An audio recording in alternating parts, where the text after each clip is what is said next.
It's Monday here, April 29th. Of course, on Mondays, we talk Major League Baseball. Bill Kruger, Root Sports, joins us.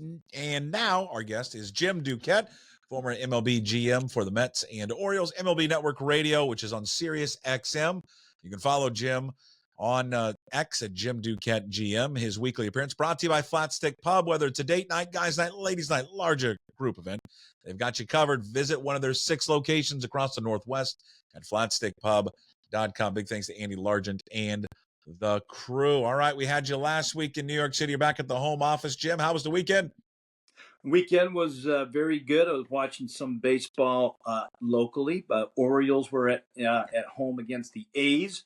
In fact, I'm going down there today because they have the Yankees in town for 4. So some good baseball going on there. O's took it on the chins. A's are a different team. They're a better team. Do not sleep on them out there in Seattle. Their pitching is really good. Their offense is not that good. Sound familiar? Yeah. Oakland's starting pitching and overall pitching's pretty good, but their offense. Ugh. Did you get a chance to? Did Miller pitch when you watched Mason Miller for Oakland? Not only did I watch him against the Yankees when he was throwing 104, 105, he did it twice and just dominated Soto and Judge. He pitched on Friday night and dominated the Orioles lineup as well. The kid is legit. It's a great story. Obviously, coming back, dealing with diabetes. He's a Division III kid that transferred to Division I, Gardner-Webb, but he's from PA, not too far from where I live, over the PA Maryland line. And man, oh man, has he figured it out? And I'll tell you, they have another arm in their bullpen too, and Lucas Ursig, who sets up Miller, and the two of them are both throwing high 90s to 100 plus. But Miller's story is a fascinating one, and he is a force. How did he do it? I think I saw he was on MLB MLB Morning Central, their morning show, MLB Central. I'm trying to spit it out.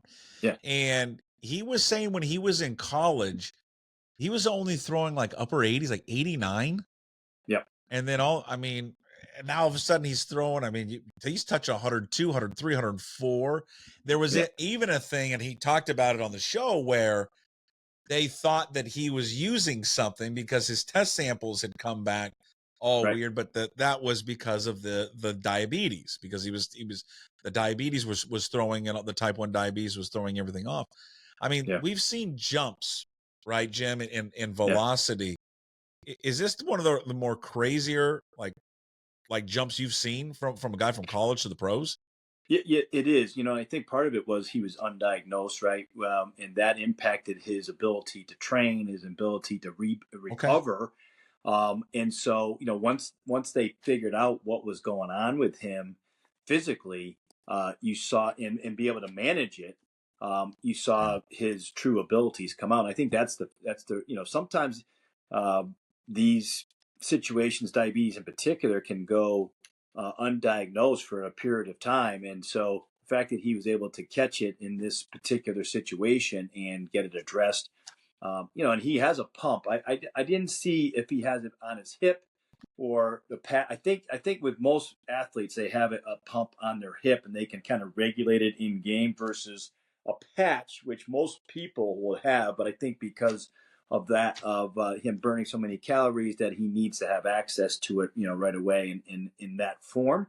But it is an incredible. The fact he's throwing 15 miles an hour more on that fastball is unbelievable. He is, and I think he had noted in that interview that when he got diagnosed and was treated when in the hospital, he said he didn't even do anything. He just sat there and was like getting proper medication, and he said he didn't even eat, and he gained like in one or 2 days like 15 pounds. Yeah. Just because he was finally diagnosed. Do you think ultimately they'll keep him in the bullpen? That's what he's doing this year, or do you think he will make the transition to being a starter? It's a tough decision, but he's had some health issues before as a starter, and he was in that rotation last year at the end. And they decided that it was best for him physically to pitch out of the bullpen. They're careful with his workload, obviously, out of the bullpen too. to ease him into this. But I do think they're going to keep him in the bullpen just because of some of the physical restraints that have, with the arm, not necessarily caused by the diabetes condition. Okay, you had Jerry Dipoto, Mariners president of baseball operations, on your Sirius XM show on Sundays. We're recording this on Monday, along with Jim Bowden. What was your takeaway? There was the clip about the offense. The offense thinks has turned around now.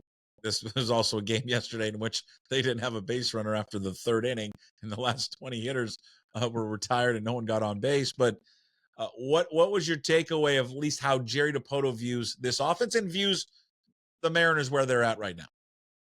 Yeah, I think he was pretty eyes wide open on the offense. Surprised that they had struggled offensively over the course of the season with the amount of strikeouts, and we've talked about this a lot with that. But I think that he was surprised by that too.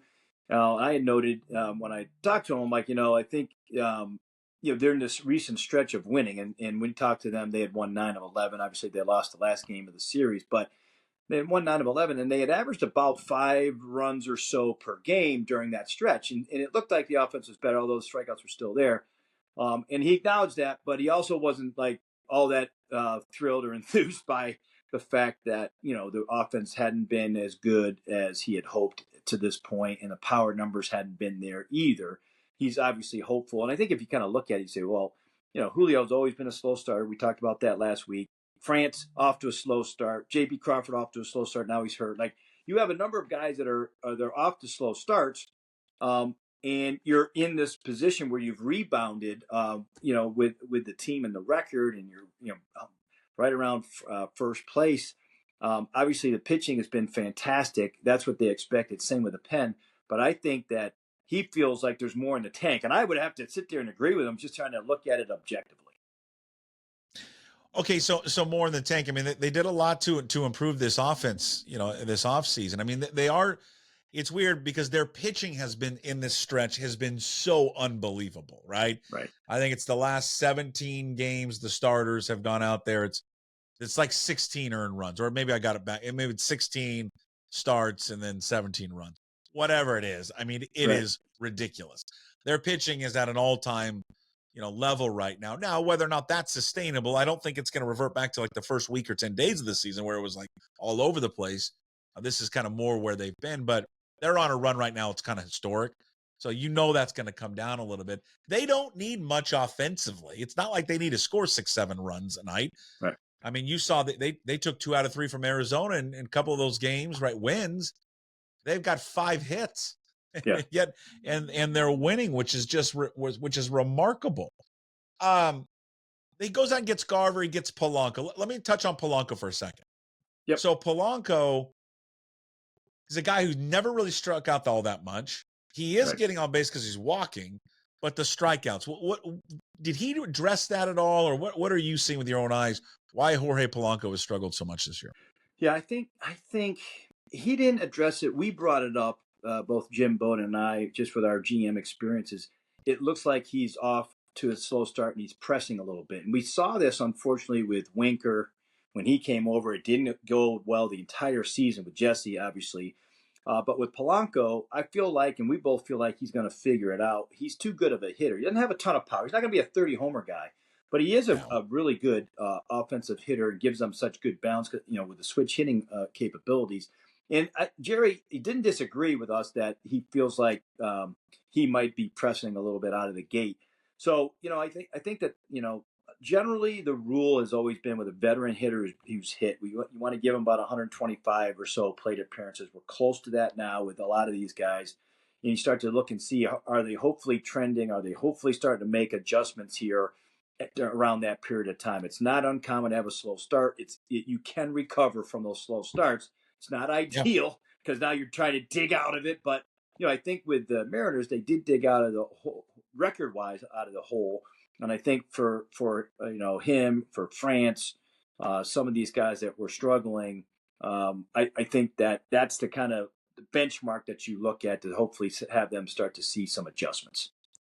What about Mitch Garver? He's a real interesting study here, Jim, because here's a guy he does not an everyday player, and it never Right. has been an everyday player. And then he caught obviously his time in Texas. He caught a little, well, he caught more than a little bit, but and then he caught in Minnesota. He's shown his ability to have power and all that, and it's very intriguing. Hey, let's get him. Let's move him to a full-time DH. Right. We'll prevent some of the injuries, but we're increasing his playing time. Right. Certainly he's going to play way more this year than he's ever has played in his career. But he's transitioning to a role in which there's fewer of these guys nowadays. There's not a lot of the Edgar Martinez or David Ortiz's anymore, or Right. Nelson Cruz, where they're just primary a DH. But that's what he's doing. How hard is that for a professional baseball player to do, because they're not playing in the field and all they're doing is hitting? It's a change, if you're not used to it. And he was used to it in kind of that part-time role like you're talking about. He was catching a little bit too. And I'm very curious how he's going to kind of handle this, for the rest of the year, if this becomes his primary position. It wouldn't hurt to get him some games behind the plate. Doesn't look like the Mariners are going to do that, at least right now. But you see guys like to get into the flow of the game sometimes, and then they're DH, and additionally, usually that keeps them not only fresh but sharp offensively, and you don't see kind of that lengthy struggle or that kind of learning curve that it seems like Garver is going to have to go through. That's what I'm really concerned about. When you've just kind of dictated it to him as, hey, he's your DH. Well, with that comes the definition of you better hit. Like, it's all or nothing. If as a catcher, if you struggle, you're like, okay, well, it's the position. You don't get a lot of productivity out of the catching position anyway, unless you've got an Adley Rutschman these days, or back in my day, we had Piazza. Like, those are exceptional guys, So with Garver, like, he needs to hit, and their offense is kind of based around this, based on what they paid him to do and everything else. So that one to me is going to be very, very curious how he responds. It is difficult. You talk to anybody who's just that full-time DH, it takes a little bit of time to kind of get used to it. And in addition to that, he's going to a pitcher's park. So, this was a little bit of a risk, although financially it wasn't like, JD Martinez at the time, if you go back in time, he was looking for a 3-year deal. He's looking for 15 or 20 million per year. It would have been an extensive amount of money. I don't even know if he wanted to go, because he turned down San Francisco's offer, because that's a pitcher's park. Seattle's kind of the same way, So there's a lot of things in hindsight that you can point to. Maybe they should have gone after JD, but I don't think that was a true option. He was always looking for more of a hitter's park. All right, the news. I don't know if you discussed this with Jerry on your show or not. You probably did. The Matt Brash. He's going to get further evaluation in Dallas. We've talked about this before. It felt like this was at some point going to be inevitable, that we would maybe go down this road. Fingers crossed. Maybe something comes back with the doctor that he doesn't have to have surgery, but he's being checked out again in Dallas for his arm injury. It's the velocities there. The pitches are there. It's the recovery time. He's not being able to recover as fast as he would like, and certainly the organization would like. How concerned should the organization be right now? What was the concern level of Jarred Dipoto? So, he said, he's still feeling something, so they wanted to go get him checked out. I think that's the right move, going to see the doctors down in Dallas. I think that's Keith Meister, Dr. Meister. He's one of the premier orthopedists in the country. A ton of people go there for second opinions.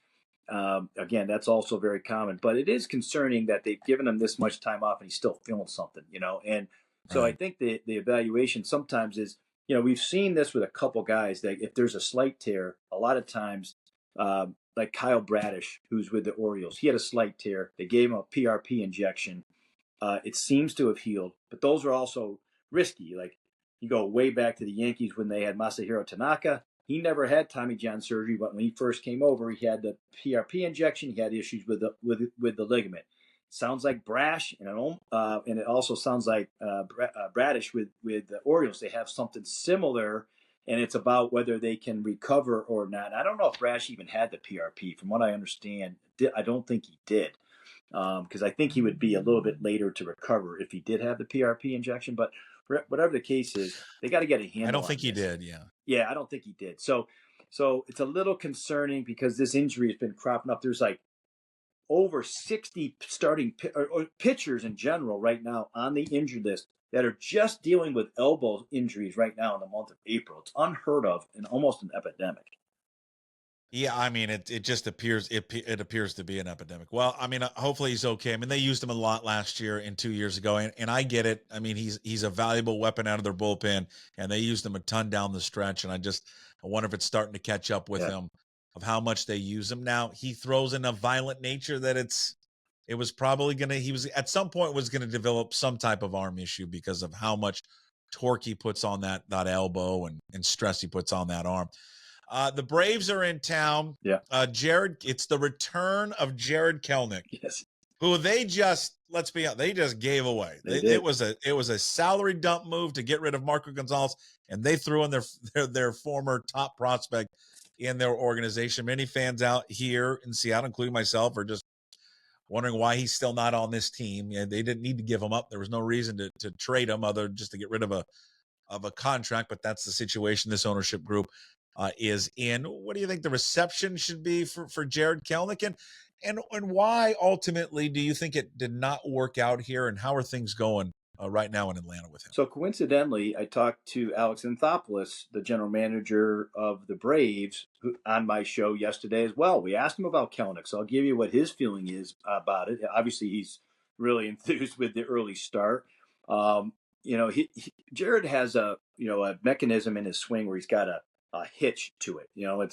It's and Alex described it. If you like it, it's more of a starting mechanism. If you don't like it, it's a hitch, and a hitch is usually hard to iron out. It usually is like, if he's successful, oh yeah, he's got a great little mechanism and some great little load in the position, but it can get you into trouble. Because everything has to go perfectly to make contact. So far, that's worked for Kelenic. He obviously loves the defense. He said, he's got terrific arm strength. He's holding his own, is how he called it. So I think the jury, and he still feels like the jury is still out. Listen, they went and signed Adam Duvall, who's a right-handed hitter, experienced guy, to kind of go there and platoon and maybe even give him coverage in case Jarred struggles. So I don't know if they're completely sold that he has figured it out, but they are pleased with the early returns on it. I hope, with Seattle that it's, a positive reaction and not anything negative. I think that he was busting his tail there, just sometimes doesn't work out. And sometimes guys figure it out in different places. They probably said the same thing in Atlanta that they were saying in Seattle. But, in that park, Atlanta, it's a little easier to hit. It's a little more forgiving. So if you hit a ball, it still might go, in the gap for a base hit, or it's a hitter's park there in Atlanta. So, there could be something to that too, with maybe getting a little bit of confidence on balls that were mishit sometimes. Well, I think he should be cheered here. He didn't do anything. I mean, he was part of a team that ended a playoff drought, and he had a huge part in it. I mean, I think we've always debated in the last few years when he was here, the last couple of years, that, and I always made this point, and it comes across as negative, but I've never tried to have it be negative. I mean, I think ultimately his role probably in baseball, and I hope I'm wrong, is that he's going to be a fourth outfielder, a guy that's going to platoon. He's going to help you defensively. He's going to, late game, you're going to put him in there to run. And I think if you carve out a 15-year plus career doing that, I mean, that's amazing. That's great. That's not what he envisioned, and that's not what the scouts envisioned and these organizations envisioned for him. But I still think if you sit back, that's a hell of a career.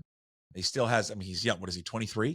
24. He's got time to 24. 24. He's got time to change that around and become even a better player than he is now. I mean, he has these moments.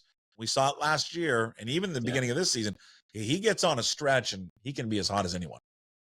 He has talent potential, right? Which gets general managers fired sometimes if you put a lot of weight in on those particular guys. Our feeling was always, if a guy isn't working out, cut ties with them sooner so you don't have to see it, and so your owner doesn't have to see it. Because if the owner sees it, he's reminded of, he's like, okay, you don't know what you're talking about. So you're better off pushing him out of town fast.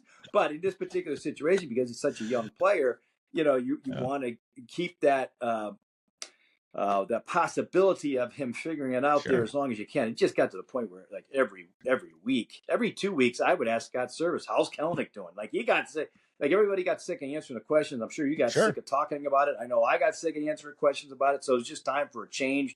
And sometimes the change is all it takes to start figuring some things out.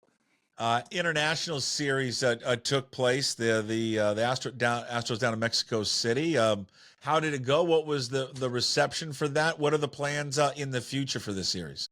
You know, we've gone down as a sport. We've gone to Mexico quite a bit. Monterrey. When I was in the Mets organization, first trip down to Monterrey, it was very well received. It was very well received in Mexico City. That ballpark they were in is a little bit smaller. I think it holds about 20,000. It was jammed. It was the energy was there. It was really, you know, Houston. That's a market. Mexico is a market of theirs. Venezuela is too. It's more a market for San Diego, Mexico City, but. Right. And San Diego's has played down there before, but usually you see some really big offensive outputs in that because the elevation is I think 2,000 feet above where Coors Field is here in the States.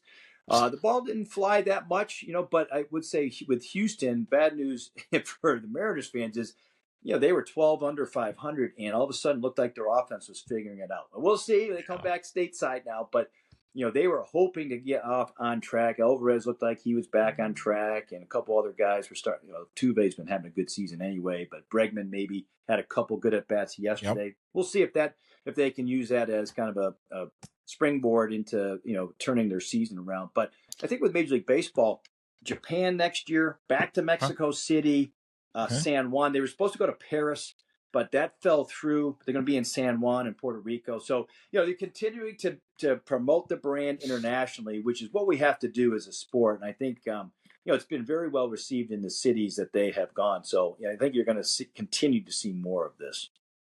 It appears that we may have solved uniform gate. What's the latest with the PA and these uniforms, which I mean universally, right, Jim, have been panned by everyone. They don't look right. Yeah. It does not look, feel right, and everyone doesn't like them. So what's the latest on it? What are we doing about it? So the latest, you know, the Players Association had a conversation with MLB. They are going to address these, have something similar in terms of the uniform top, the name, the lettering on the name tag, which is obviously smaller, a lot smaller this year in the past. They're going to go back to that. The performance, you know, the colorways that, you know, you're seeing different colors for the tops, especially the grays. Yeah. Gray tops are different color gray than the gray bottoms. It's been an absolute disaster. Nike took the hit on this. You know, Fanatics had their hand in this too, but you know, the Players Association said, well, it's not Fanatics' fault. It's Nike's fault. Well, they're also getting the PA about $43 million from Fanatics. You know, so there's an investment there that they're getting. Sure. So I think, you know, there's plenty of blame to go around. You throw MLB into that mix too. But Nike, listen, the Nike swoosh is on the jersey, okay? They're the ones that are making the uniforms. They're the ones that are at fault here, primarily. And they're usually, Nike is usually great. They're great at everything. Apparel, shoes, all of it. It's just that's why it's so surprising. How did in this game the other day, yesterday with the Yankees and Brewers? Yep. How did the umpire, the crew look at what Aaron Judge did sliding into second when he clearly just put his big hand up to swat the ball away to break up the double play? How'd they miss that? But then how did replay miss that? So it's not reviewable. And that's the problem. And that was the key. That's right. That's and I'll tell you this, Jason. I said this today. I don't know why it isn't. It needs to be. There's no reason why that is a play that you can review. It was a clear violation of the interference rule. The interference rule has a couple of definitions. One of them is putting your hand up to try to deflect the ball. And he had his hand up. So, I mean, you know, Judge is 6'7", plus he has his hand up. Like, you and I could stand up to that. And the top of his hand's probably taller than you and I. I mean, it's just, I mean, if you're a shortstop, you can't throw over that. So, it really, in the end, the Yankees' offense was so good, it probably doesn't change the outcome. But that inning in particular, I mean, they went on they scored 7 runs, I think, in that inning after that play. It should have been a double play, and they should have moved on to the next inning. So, I think the umpires, for me, I'll give the umpires credit. We don't see a lot of them take responsibility for poor decisions or poor calls, but this umpiring crew did. Okay. Lastly, Jackson Holliday, of course, in your neck of the woods, called up. We talked about it, much fanfare. He gets here, and like a lot of young players, struggles. Yep. And really, really struggles. Sent back down to AAA for the Orioles organization. What's the next step for him? What do you think? It's hard because AAA, the level of play is not like it used to be. All the good players are in the big leagues, so it's a little bit of a watered down talent. So you're going down there, you're expecting him to do certain things, but you're still going to have these question marks about whether he can handle major league pitching because you just don't have that type of pitching down in AAA. I think for him, just get his confidence back. He was 2 for 34. There's a ton of strikeout in there. His swing was a little long. And then when I say a little long, like he's trying to make hard contact. It's good fastballs are kind of eating him up on the inside part of the plate. He's getting jammed a lot. It wasn't a lot of hard contact too. And I think that's why they decided to send him out. If he was hitting the ball hard and on the screws, but it was just at guys, I think they would have had more patience. They weren't. He's only 20 years old. There's still guys his age. Mike Elias, their GM, said, he goes, almost every single player that's 20 years old or younger, they're not even in AA yet, in their career. They're like, most of them are in high A ball. So the fact that he's pushing on the door at the major league level is pretty impressive. He'll be back up at some point, I think, this year, but he's got to go back down and really, really swing the bat well. That's Jim Duquette, former MLB GM for the Mets and Orioles. You can catch him MLB Network radio show on Sirius XM. Follow him on X at Jim Duquette GM. It's all brought to you by Flatstick Pub. Whether it's a date night, ladies night, guys night, large group event, they've got you covered. Visit one of their 6 locations across the Northwest, flatstickpub.com. Big thanks to Andy and the crew. And again, please on YouTube, like, subscribe, leave comments below. Also on Apple, Spotify, Amazon, please like and subscribe, follow, and leave comments there as well. Jim, we'll talk to you next Monday. Okay. Thanks, sir. See ya. Good to see you again.